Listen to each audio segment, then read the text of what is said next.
And controlling technology, इसमें हम लोग बात करेंगे कि क्या एवोल्यूशन आ रही हैं, क्या चेंजेस आ रही हैं टेक्नोलॉजी में, और किस तरह से जो है हम वो प्रोफेशनलिज्म को इन चेंजेस के साथ एक्सेप्ट कर सकते हैं।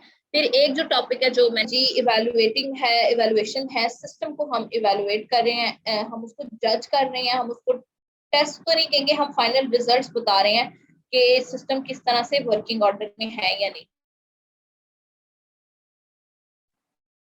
तो अब अगर आपके सामने एक सिस्टम हो, if you are evaluating that system, which sort of parameters that you gonna जज और यू गोना चेक, बताओ जी मुझे क्या चेक करोगे उसके अंदर आप?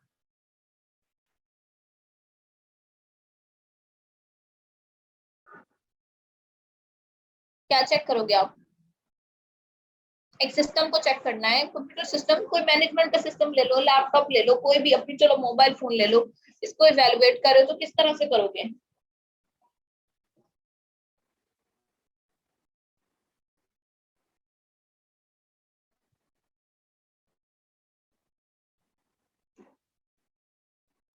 देखो बच्चों, आप लोगों ने सिस्टम को चेक करना, कुछ कुछ तो आंसर्स दे दिया करो, इतना तो आप सब लोगों को पता होता है।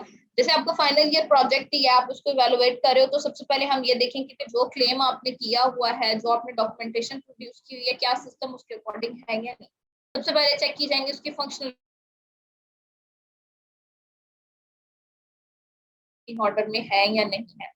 Then you are gonna check quality के पर्पज से, आप उसकी नॉन फंक्शनल रिक्वायरमेंट्स को चेक करोगे, इसकी परफॉर्मेंस को, सिक्योरिटी को, स्टेबिलिटी को, कि वो वर्किंग ऑर्डर में है या नहीं।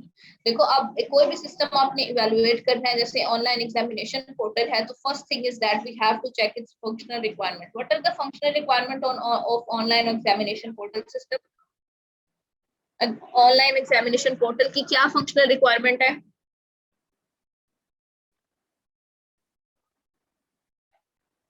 क्लास आपकी तरफ इतना डर रिस्पॉन्स आता है ना कि मेरे घर वाले भी कहते हैं कि ये क्लास बहुत अच्छी मैम है। सबसे पहले तो लॉगिन होगा। जी, आप बताते हो, थोड़ा इन्वॉल्व हुआ करो ना बच्चों, आपको पता है घर में क्लास लेते हैं, सारे लोग सुन रहे होते हैं, तो फिर आप लोगों की क्लास की बहुत इंसल्ट होगी, क्योंकि आप किस तरह बर्दाश्त कर लेते हो इस क्लास में। आप आसान आसान सवालों के जवाब भी नहीं देते हो, और अब तो रह भी 3 से 4 लेक्चर दिया। खैर, back to the topic. Online examination portal की फंक्शनल रिक्वायरमेंट क्या होगी? टीचर पर्सपेक्टिव से आपका लॉगिन है, स्टूडेंट पर्सपेक्टिव से भी लॉगिन आएगा, वेरी गुड। देन टीचर ने पेपर अपलोड करना है, डेट सेट करनी है, स्टूडेंट ने पेपर सबमिट करना है, ये सारी की सारी क्या है, स्टूडेंट ने पेपर फुलफिल करना, पेपर कंडक्ट करना है, रिजल्ट जनरेट होना है, ये सब उसकी फंक्शनल रिक्वायरमेंट है। If we are evaluating examination portal, we have to evaluate these sort of functional requirements, ठीक है। फिर उसके बाद आ जाते हैं इसकी नॉन फंक्शनल रिक्वायरमेंट में। सबसे पहले इसकी स्पीड आ जाएगी, परफॉर्मेंस आ जाएगी, टाइमली लॉगिन हो रहा है, पेपर टाइमली अपलोड हो रहा है, टाइमली सबमिट हो रहा है। टाइम एक बहुत इंपॉर्टेंट पैरामीटर होगा, ये बात मैं काफी दफा डिस्कस कर चुकी हूँ आपकी एग्जामिनेशन पोर्टल के अंदर। फिर उसके बाद सिक्योरिटी बहुत इंपॉर्टेंट पैरामीटर होगा कि पेपर जो है वो टाइम से पहले शो ना हो, लीक ना हो, स्टूडेंट तक कीज तक एक्सेस ना जाए, आंसर की कीज तक, एटलीस्ट जब तक उन्होंने पेपर कंडक्ट नहीं कर लिया। इसके अलावा टाइमली सबमिट हो जाए, ये ना हो एक ही स्टूडेंट जो है वो घंटों बैठ के पेपर हल करता रहे। सो security is an important factor for, security is an important parameter for examination.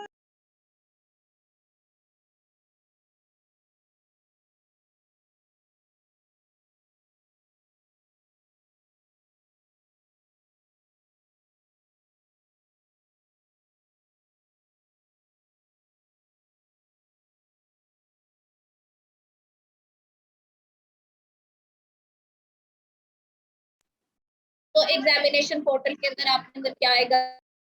Examination portal में आपकी सिक्योरिटी भी इम्पोर्टेंट फैक्टर आएगी, ये नॉन फंक्शनल रिक्वायरमेंट है।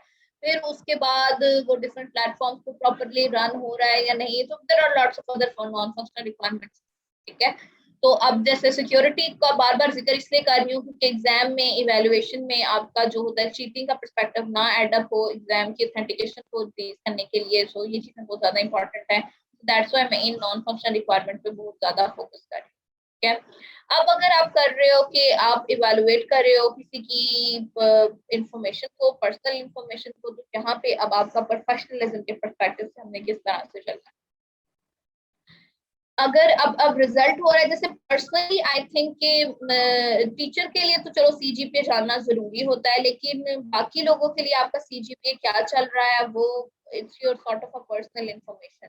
इट्स अप टू यू कि आपने किसके साथ शेयर करनी है, किसके साथ नहीं करनी। अब यहाँ पे जो यूनिवर्सिटी के एम्प्लॉइज है, जैसे अकाउंट ब्रांच के लिए आपका सीजीपीए इंपॉर्टेंट है, आपका जीपीए वो ये देखेंगे कि आपने क्लियर किया है, तो नेक्स्ट सेमेस्टर का चलान आपको साइन करना है। प्रॉप तो नहीं आपको पहले से लगी हुई, जो भी है तो चलान नहीं, अब आपको साइन करना, आपको ड्रॉप कर देना है। तो ये कुछ एम्प्लॉयज हैं जिनके लिए आपकी इन्फॉर्मेशन इंपॉर्टेंट है, पर हर एक के लिए आपकी ये पर्सनल इन्फॉर्मेशन इंपॉर्टेंट नहीं है। तो यहाँ पे आ जाती है आपकी इन्फॉर्मेशन अगर इवेलुएट हो रही है तो उसको असेस किस किस पर्सन को देनी है, किसको नहीं देनी। टीचर के पर्सपेक्टिव से आपके लिए इंपॉर्टेंट है कि आपको कौन सा टीचर साइन हुआ है, वो आपको कौन सा सब्जेक्ट पढ़ा रहा है, उसका कंटेंट क्या है, बट टीचर की पे क्या है ये आपका कंसर्न नहीं है। तो अगर इवेलुएट हो रही है इंफॉर्मेशन, तो कौन से पर्सन को कितनी हद तक इंफॉर्मेशन की इवेलुएशन तक असेस देनी है, यहाँ पे आपका प्रोफेशनलिज्म। जैसे एज अ टीचर मेरे लिए ये इंफॉर्मेशन लेना कि किस टीचर की पे कितनी है, एचओडी की पे कितनी है, उनके वर्किंग आवर्स क्या है, इट्स नॉट मतलब कि प्रोफेशनली मेरे लिए इसको जानना जरूरी नहीं है। हाँ, एचओडी ने मुझे क्या रिस्पॉन्सिबिलिटीज असाइन की है, ओवरऑल एचओडी की परफॉर्मेंस क्या है, चलो इन चीजों को चलो मैं गो थ्रू बेशक कर लूँ, लेकिन पे और मनी रिलेटेड जो ट्रांजेक्शन हैं उन तक असेस प्रोफेशनली मेरी नहीं होनी चाहिए एज अ टीचर। तो ये वो चीजें हैं, इंफॉर्मेशन है जिनको पर्सनल इंफॉर्मेशन को ये इवैल्यूएशन में इंक्लूड नहीं होनी चाहिए। ठीक है, फिर वहां पे भी डिफरेंट डोमेन्स आ जाती है कि कौन से पर्सन को असेस देनी है और कौन से पर्सन को असेस नहीं देनी। ठीक है, तो जैसे मैंने कल आपसे बात की थी ना कि आपने अपने कोलीग्स के साथ अगर डिस्कशन करनी है तो कौन से टॉपिक्स पे करनी है, रिलीजन और पर्सनल और प्राइवेट इंफॉर्मेशन, इन सब सेक्टर्स को डिस्कस करने की कोई जरूरत नहीं है, इंसान अपनी इंसल्ट जो है वो खुद ही करवा लेता है। हाँ, अगर आपके वो फ्रेंड्स हैं और बहुत ही दरीना दोस्त हैं, को क्लोज फ्रेंडशिप है, then you can go for that. पर वहां पे भी मैं आपसे कहूंगी कि एक डिस्टेंस जरूर रखना चाहिए। क्लियर हो गया? इस तरह आगे आगे आपके आ जाती है कि सिस्टम के पर्सपेक्टिव से भी हम इवैल्यूएशन को देखेंगे और पर्सन के पर्सपेक्टिव से भी देखेंगे कि हमने क्या क्या इवैल्यूएट करना है। अब जैसे एज अ टीचर मैंने एक स्टूडेंट को अगर इवैल्यूएट करना है तो मेरे लिए इंपॉर्टेंट होगा उसकी क्लास परफॉर्मेंस, उसकी attendance, presentation status, mid finals के मार्क्स, सेशनल के मार्क्स और आगे फाइनल्स आपका वाइवा जो होगा, that is quite important in evaluating you. कि चलो एक बच्चा अगर क्लास में नहीं भी इतना पार्टिसिपेट कर रहा, आपके वाइवा से काफी हद तक पता चल जाता है कि इसके पास किस हद तक नॉलेज है या नहीं है। प्रेजेंटेशन से आप काफी हद तक इवेलुएट कर सकते हो एक पर्सन को, एक स्टूडेंट को।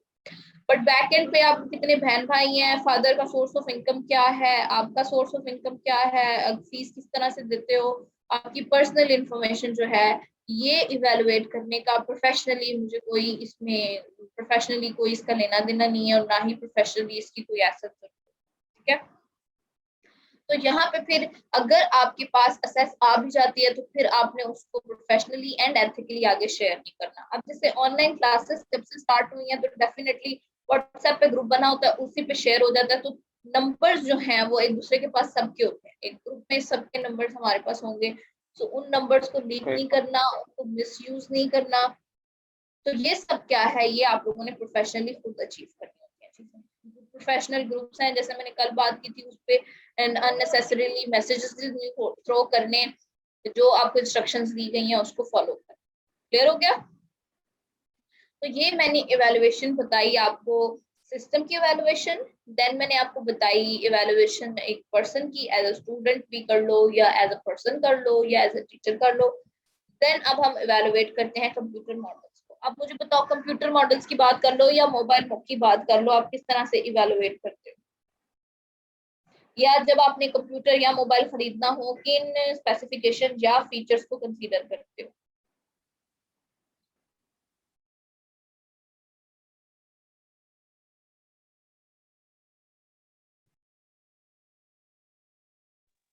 मैम सबसे पहले उसकी मतलब सिस्टम की स्पेसिफिकेशन को देखेंगे। शाबाश, वेरी गुड अनीस, क्या स्पेसिफिकेशन देखोगे? मैम उसकी मेमोरी, उसकी रैम, उसका प्रोसेसर वगैरह। एग्जैक्टली अब आपने एक सिस्टम को इवेलुएट करना है, तो चलो आप उसको परचेजिंग के पर्सपेक्टिव से देख लो, या वैसे आपने उसको चेक करना है। एक सिस्टम से मुराद अब आप फोन भी ले सकते हो, आप अपना लैपटॉप भी ले सकते हो। और ये डिस्कशन मैं काफी दफा कर चुकी हूँ कि आप लोग कंप्यूटर साइंस डोमेन के स्टूडेंट्स हो, आपसे अक्सर लोग ये मशवरा करेंगे कि मैंने मोबाइल लेना है या मैंने कंप्यूटर लेना है, तो मैं कौन सा लूँ। तो बजाय कि उसको बताओ कि ये मेरे चचा के पास है, कि मेरे पास है, बड़ा अच्छा चल रहा है इतने सालों से, तो ये ले ले, इस तरह नहीं। आपने प्रॉपर उसकी स्पेसिफिकेशन उस पर्सन को बतानी है, और उस पर्सन के टेक्निकल नॉलेज के अकॉर्डिंग। अगर वो बिल्कुल नॉन टेक्निकल पर्सन है तो प्राइसेस की रेंज के हिसाब से आप उसको ये बात समझा सकते हो, और अगर वो टेक्निकल है तो प्रॉपर उसके साथ स्पेसिफिकेशन शेयर करो। If you are evaluating a computer system, और या आपने किसी को रिकमेंडेशन देनी है या खुद कंप्यूटर खरीदना है, तो सबसे पहली चीज जो आप लोगों ने कंसीडर करनी है, योर रिक्वायरमेंट क्या है, कि आप किस पर्पस के लिए कंप्यूटर खरीद रहे हैं। फिर उस पर्पस के अकॉर्डिंग आपने उसकी स्पेसिफिकेशन सिलेक्ट करनी है। देन आप लोगों ने देखना है कि रेंज क्या है, price means a lot, price क्या है, और उस हिसाब से आपने फिर उसमें से स्पेसिफिकेशंस फिगर आउट करनी है कि चलो ये ज्यादा इंपॉर्टेंट है तो ये इस रेंज में आ जाएंगे, ये नहीं है इनको हम बेशक ड्रॉप आउट। क्लियर हो रहा है? तो आप लोगों ने सबसे पहले रिक्वायरमेंट लेनी है कि ये किसी टीचर ने यूज करना है, प्रोफेशनल यूज के लिए है, डेवलपर के लिए है, किसी गेमर के लिए है, या घर पे बच्चों ने खेलने के लिए इस्तेमाल करना है, या ओवरऑल एक सिस्टम चाहिए जो सारे घर वाले यूज कर रहे हैं। फिर उसके बाद आपने उसकी स्पेसिफिकेशन पे जब जंप करना है, आपने उसकी स्टोरेज पे फोकस करना है कि उसमें स्पेस कितनी होनी चाहिए, उसका हार्ड कितना होना चाहिए। Then the most important factor for the mobile phones और for the computers is the RAM. उसका रैम कितना लेना है। रैम तो चाहे जितना आप रख लो, 16 GB पे चले जाओ, 8 GB पे चले जाओ, जितना अच्छा रखोगे उतनी स्पीड तेज होगी। लेकिन रैम की वजह से प्राइस में बहुत ज्यादा डिफरेंस आ जाता है, तो हमने फिर प्राइस के हिसाब से उसका रैम सिलेक्ट करना है। ठीक है, तो मेरे वैसे आपको मशवरा यही है कि जब भी आपने आगे प्रोफेशनल यूज में लेना है, खासतौर पे अगर आप डेवलपर या गेमर हो, तो अच्छा रैम के साथ ही लैपटॉप या सिस्टम परचेज किया करो। नहीं बजट बन रहा तो थोड़ा सा बजट बनाने की कोशिश की या सेव कर लिए और फिर जाके परचेज किया। रैम से बहुत ज्यादा फर्क पड़ता है। एंड ऑफ कोर्स आजकल स्टोरेज भी बहुत इंपॉर्टेंट है। एंड इफ यूर सारी स्पेसिफिकेशन है इन दिस पे you can evaluate the computer models. ठीक है, फिर उसके बाद अगर हम इवेलुएट करें मॉडल्स को, तो हम डिफरेंट कंपनीज के अगर मॉडल्स को देख के चल रहे हैं, हम कौन सी जनरेशन ले रहे हैं, हम कोर i5 ले रहे हैं, कौन सा कोर ले रहे हैं, फिर उसके बाद हम कंपनी कौन सी सिलेक्ट कर रहे हैं, इस हिसाब से भी आप जो है डिफरेंट मॉडल्स को जज कर सकते हैं। क्लियर हो गया? प्राइसेस जो होती है ना डिफरेंट मॉडल्स की, जैसे मोबाइल फोन में भी है ना, उनमें ज्यादा डिफरेंसेस नहीं होते। जो स्पेसिफिकेशन एक मतलब चलो आईफोन को एक तरफ रखते हुए भी, तो वो रेंजेस जो होती है ना वो तकरीबन सेम ही जाती हैं। बाकी आपकी एक अपनी पसंद होती है, और एक आप अपना आपका अपना फ्लो होता है कंपनी के साथ, एक मॉडल के साथ, और आप चाहते हो कि उसी फ्लो में हम रहते हुए उसी मॉडल की फर्दर जो है लेटेस्ट वर्जन को यूटिलाइज करते चले जाएं। अब अगर हम कंप्यूटर की डोमेन से निकल के हम मोबाइल में एंटर हो, तो मोबाइल में कैमरा एक बहुत इंपॉर्टेंट स्पेसिफिकेशन होता है। कैमरे की वजह से भी आपके प्राइसेस में काफी डिफरेंसेस आ जाते हैं कि वो कितने महंगा पिक्सल का है। सो इस तरह से भी आप अपने मोबाइल डिवाइस को जो है वो इवेलुएट कर सकते हो। क्लियर हो रहा है?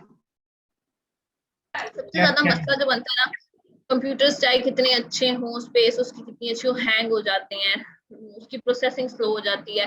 मोबाइल फोन के साथ भी ये सबसे ज्यादा प्रॉब्लम होता है। जैसे आप लोगों ने अगर मोबाइल से ही आप लोग 90% क्लास जो होती है वो जूम जो है के थ्रू लिंक ज्वाइन करते हो, तो जूम के थ्रू बैटरी भी बहुत कंज्यूम होती है। इसके अलावा आपका सिस्टम भी बड़ा हैंग हो जाता है अगर आपका रैम कम हो या आपकी प्रोसेसिंग स्लो हो पहले से। तो जूम के लिए आपको बाकी ऐप्स को क्लोज करना पड़ता है अगर आपका अच्छे सिस्टम या मॉडल ना हो। तो इवैल्यूएशन के पर्पज से आप इन सारी चीजों को मॉडल कंप्यूटर सिस्टम या मोबाइल सिस्टम को इवैल्यूएट अगर करना है, तो इन सारी चीजों को आप लोगों ने कंसीडर करना है। समझ आ रही है? अब जैसे आप लोगों की प्रेजेंटेशन दी, मैंने उसको इवैल्यूएट किया, तो मैंने आपके सिस्टम्स को इतना इवैल्यूएट नहीं किया था, मैंने आपकी प्रेजेंटेशन स्किल्स को इवैल्यूएट किया, आपकी स्लाइड्स को गो थ्रू किया आपने जो पावर पॉइंट पे बनाई थी। फिर अब यही वाइवा पैनल पे होगा, तो वो प्रॉपर आपकी डॉक्यूमेंटेशन को इवैल्यूएट करेंगे, आपके सिस्टम को देखेंगे, मे बी वो उसमें चेंजेस करवा लें। तो it depends on the viva panel के उनके इवैल्यूएशन के पैरामीटर्स क्या है। Got it? क्लियर हो रहा है? Yes, ठीक है, सो इस तरह से हम अपने सिस्टम को, अभी मैंने इवैल्यूएशन के कंप्यूटर मॉडल्स के डिफरेंट पैरामीटर्स बताए हैं, आप चाहो तो उसमें और भी ऐड अप कर सकते हो। मनी प्राइस भी एक बहुत इंपॉर्टेंट फैक्टर होता है इवैल्यूएट करने के, ठीक है, समझ आ गया? यस तो मैम। इसमें ना मैं छोटे छोटे एमसीक्यूज बना लूंगी। लास्ट टाइम जब मैंने प्रोफेशनल प्रैक्टिस के एमसीक्यूज बनाए थे तो मुझे उसके बाद रिव्यूज में बच्चों ने कहा था मैडम पेपर बहुत मुश्किल बनाया है, अब तक का सबसे मुश्किल पेपर था ये वो। तो फिर मैंने सोचा था कि मैं इस दफा ना उस पेपर को एक बार रिव्यू करूंगी क्योंकि आपके पहले मिनट्स में बड़े बुरे नंबर आए हुए हैं।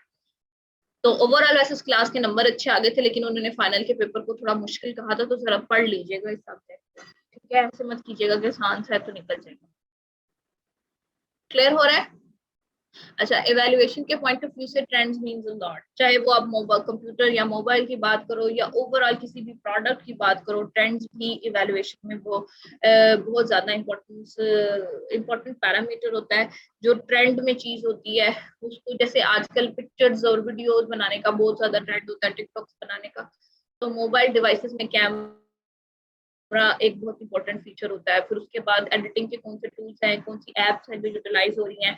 अब आपने देखा ना अक्सर मोबाइल फोन में कैमरे में ही बिल्ट इन उन्होंने वीडियोस के ऑप्शन रखे होते हैं, वीडियोस और पिक्चर्स को मर्ज करके ऑटोमेटिकली उसके पीछे म्यूजिक खुद से डाल के दे देते हैं, वीडियोस खुद ही जनरेट करके दे देते हैं, क्योंकि ये चीज ट्रेंड में है। सो दैट्स व्हाई वो इस तरह के फीचर्स या स्पेसिफिकेशन को एडअप करते हैं कंपनीज मोबाइल फोन्स की या कंप्यूटर्स की, ताकि जो है वो उनका सिस्टम या उनका जो मॉडल है वो ज्यादा से ज्यादा जो है उसकी सेल्स को इंक्रीज किया जा सके और लोग उसकी तरफ ज्यादा से ज्यादा आए।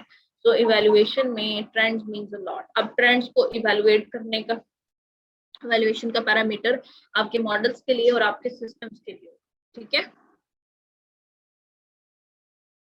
जीपीएस है और भी कई डिफरेंट टाइप्स ऑफ एप्स हैं, स्पेसिफिकेशंस हैं जो ट्रेंड में बहुत ज्यादा यूटिलाइज हो रही होती हैं, तो फिर वो उसी ऐप को या उस फीचर के अंदर मोर इनहैंस वर्जन या मोर उसके सब फीचर्स एडअप कर देते हैं कंप्यूटर कंपनीज, ताकि जो है वो ट्रेंड के अकॉर्डिंग लोग ज्यादा से ज्यादा उनके प्रोडक्ट को जो है वो प्रेफर करें।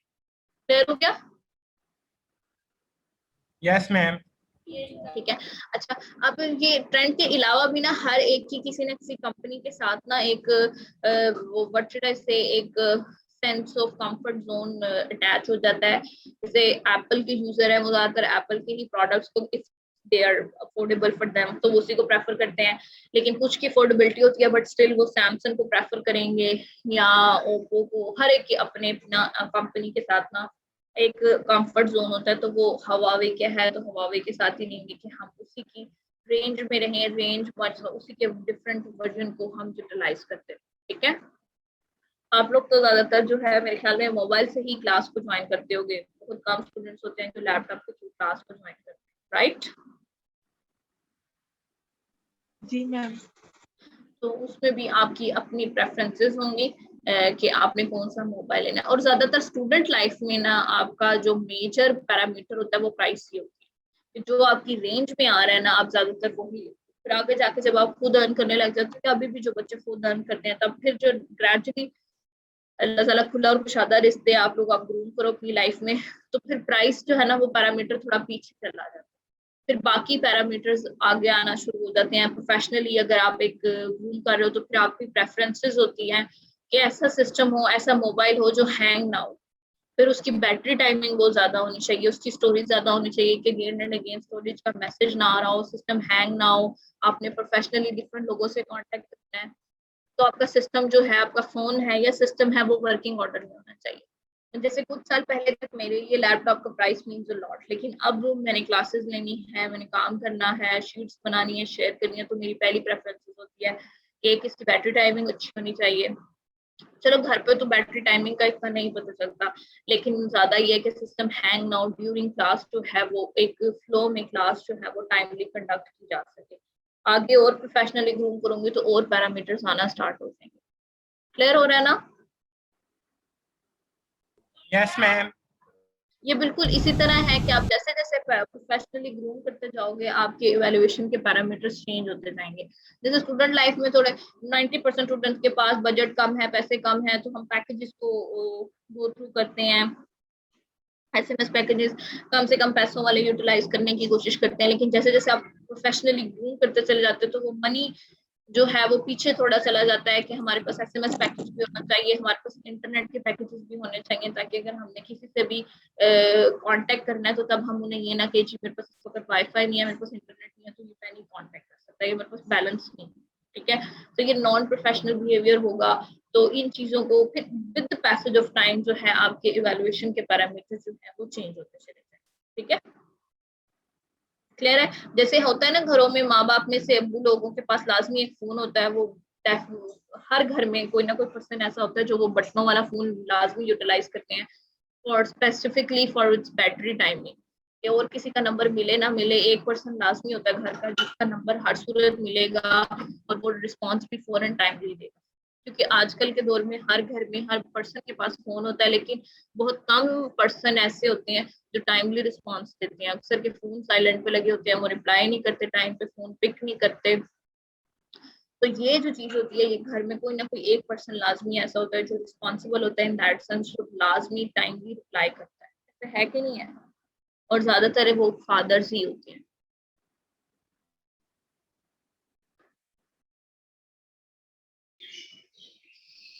ऐसा है या नहीं? यस मैम, ऐसा ही है। सही है। ज्यादातर फादर या कोई घर का बड़ा बंदा होता है जो टाइमली रिस्पॉन्स करता है। हम सबके पास स्मार्टफोन जरूर होते हैं, लेकिन बैटरियां खत्म हुई होती हैं, टाइमली रिप्लाई नहीं हम लोग कर रहे होते। तो ये रिस्पॉन्सिबिलिटी, सेंस ऑफ रिस्पॉन्सिबिलिटी, ये बहुत कम लोगों में होती है। तो इसी तरह सिस्टम्स के साथ भी आपकी सेंस ऑफ रिस्पॉन्सिबिलिटीज अटैच हो जाती हैं। स्मार्टफोन बहुत कम ऐसे होते हैं जिनकी बैटरी टाइमिंग बहुत अच्छी हो, तो जिनकी बैटरी टाइमिंग बहुत अच्छी होती है उनके फिर प्राइस बहुत ज्यादा इंक्रीज हो जाते हैं। तो ज्यादातर जो है वो अभी तक, अगर वो जो पुराने जमाने के क्लासिकल बटन वाले फोन हैं उनके चलने की बड़ी वजह उनकी बैटरी टाइमिंग होती है, तो वो मिनिमम कॉस्ट में या मिनिमम बजट में अवेलेबल है। वो कि उनकी कुछ स्पेसिफिकेशन या उनमें फीचर्स बिल्कुल ही लिमिटेड हो जाते हैं, बट एटलीस्ट उनमें कनेक्शन कनेक्टिविटी की ऑप्शन अवेलेबल होती है कि उसकी बैटरी टाइमिंग आपके पास अवेलेबल होगी, आप किसी भी वक्त उससे कनेक्शन कर सकते हो। तो वो क्या है, कहने का मतलब ये है कि उस डोमेन में आपके इवैल्यूएशन के या इवैल्यूएटिंग के पॉइंट्स जो है वो चेंज हो जाए, ठीक है। तो ये आपकी डोमेन पे या आपके एनवायरनमेंट पे भी डिपेंड करता है कि आप इवैल्यूएट किन पैरामीटर्स को देख के कर रहे हो, ठीक है। आप इकोनॉमी को देख के कर रहे हो, बैड टाइम को देख के कर रहे हो, बजट को देख के कर रहे हो, नेचर को देख के कर रहे हो, या अपने एक्सटर्नल एनवायरनमेंट को देख के कर रहे हो। क्लियर हो रहा है? So domain, or it means a lot in which you are evaluating either a system or as a person or a person, ठीक है? क्लियर हो गया? Yes, ma'am. अच्छा अब, अच्छा जी, अब आ जाता है, अच्छा अब ये इन्होंने कितना अच्छा क्वेश्चन पूछा, but do we need cell phones? What do you think? Do we need cell phones?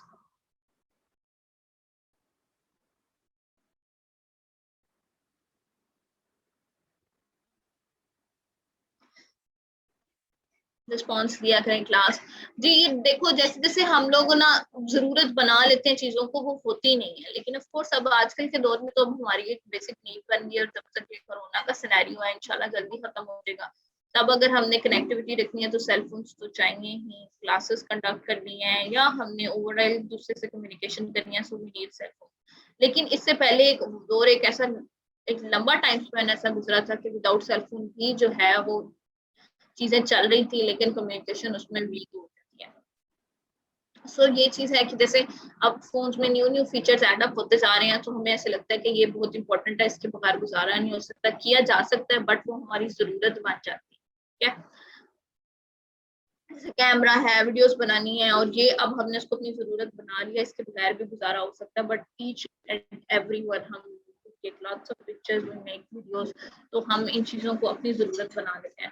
तो यहाँ पे उन्होंने यही बात की है कि टेक्नोलॉजी की क्या वाकई में जरूरत है या हमने उसको अपनी जरूरत बना लिया, ठीक है।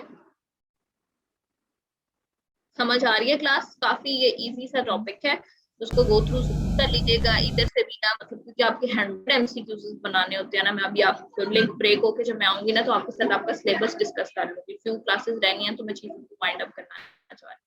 सो दैट्स व्हाई मैं थोड़ा सा सिलेबस को इंक्रीज कर रही हूँ कि 100 MCQs बनाने हैं, हर चैप्टर से मैं 5 या 10 बना लेती हूँ ताकि जो है ओवरऑल सारे सिलेबस को डिस्ट्रीब्यूट कर सकूँ। ठीक है, समझ आ रही है ना बात आपको?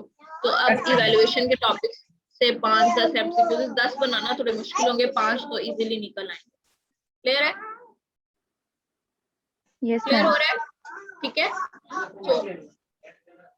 ओके जी। अब आ जाते हैं जी मेकिंग डिसीजंस अबाउट टेक्नोलॉजी। इसमें ऑफ कोर्स आपके इवैल्यूएशन के सारे पैरामीटर्स भी आ जाएंगे कि आपने किस टेक्नोलॉजी को प्रेफर करना है। फिर उसके बाद वो सारे के सारे क्वेश्चंस कि आपकी डोमेन क्या है, आपकी रिक्वायरमेंट क्या है, आपकी रेंज क्या है, तो ये सारे के सारे आपके डिसीजंस के ऊपर इम्पैक्ट डालेंगे कि आपने कौन सी टेक्नोलॉजी को प्रेफर करना है। Always remember this, money means a lot, then environment means a lot, situation means a lot, domain means a lot, means that different parameters होते हैं जो लाइफ के डिफरेंट पर्सपेक्टिव से इम्पोर्टेंस रखते हैं। ठीक है, अब देखो अगर आपने एक टेक्नोलॉजी, आपने एक मोबाइल फोन लेके देना है अपने पेरेंट्स को, और and if they are a non technical person, बहुत से लोगों के पेरेंट्स काफी टेक्निकली स्ट्रांग होते हैं तो उनके लिए ये चीज इंप्लीमेंट नहीं होती, मदर को लेके देना है, तो वहाँ पे आप लोगों ने टेक्नोलॉजी कौन सी प्रेफर करनी है। जैसे माओ को व्हाट्सएप सिखाना हो तो वॉइस मैसेज सिखाना सबसे आसान काम हो जाता है, स्टेटस लगाना ये सब कुछ फिर ग्रेजुअली हम उनको सिखाते हैं। जबकि यही फोन अगर आपने एक किसी और पर्सन को लेके देना है, किसी प्रोफेशनल पर्सन को लेके देना है, तो वहां पे फिर आपकी स्पेसिफिकेशन चेंज हो जाती है। आप देखते हो कि रैम अच्छा होना चाहिए, स्टोरेज अच्छी होनी चाहिए, लेकिन मदर्स को फोन लेते हुए हम स्टोरेज और रैम पे करना भी इतना फोकस करें कि उन्होंने सिर्फ कनेक्टिविटी के लिए ही यूज करना है, तो वहाँ हमारे पैरामीटर और हो जाते हैं। Means that if you are taking the decisions related to technology then you have to go through the domain कि किस डोमेन में चाहिए, किस पर्सन ने यूज करना है, either it's a technical person और नॉन टेक्निकल पर्सन। ठीक है, लेने को तो आप अपनी माँ को आईफोन भी लेके दे सकते हो अगर आपकी अफोर्डेबिलिटी है, you can go for that. लेकिन हम किस पर्सपेक्टिव से उनको लेके दे रहे हैं और किस हद तक उनकी जरूरत है, वो उसको कितना आसानी से यूज कर सकती हैं, यूजेज जो है वो काफी इंपॉर्टेंट है। तो इन सारी चीजों को देखते हुए हमने टेक्नोलॉजी का डिसीजन लेना है। तो अगर हम फैमिली के जोन से बाहर निकले, थोड़े बड़े पर्सपेक्टिव से देखें, एग्जामिनेशन पोर्टल बन रहा है, हमने उसका सर्वर सिलेक्ट करना है, so we have to go for a efficient server कि at a time हमने एक हफ्ते के अंदर 10,000 स्टूडेंट्स का पेपर कंडक्ट करना है, तो सर्वर की स्पीड बहुत अच्छी होनी चाहिए, उसका रिस्पांस टाइम बहुत अच्छा होना चाहिए। डिफरेंट पेपर्स हैं, डिफरेंट सब्जेक्ट्स हैं, डिफरेंट स्टूडेंट्स हैं, वो हम पूरे एक हफ्ते में मैनेज कर सकें, तो सर्वर का अच्छा होना बहुत जरूरी है। वही हमने अगर ये सर्वर किसी एक छोटे से स्कूल की ब्रांच के लिए एक डेटाबेस बनानी है, तो वहां पे फिर उसकी एफिशिएंसी का level as compare to examination portal अगर कम भी हो जाए तो चलेगा, काम बन जाएगा।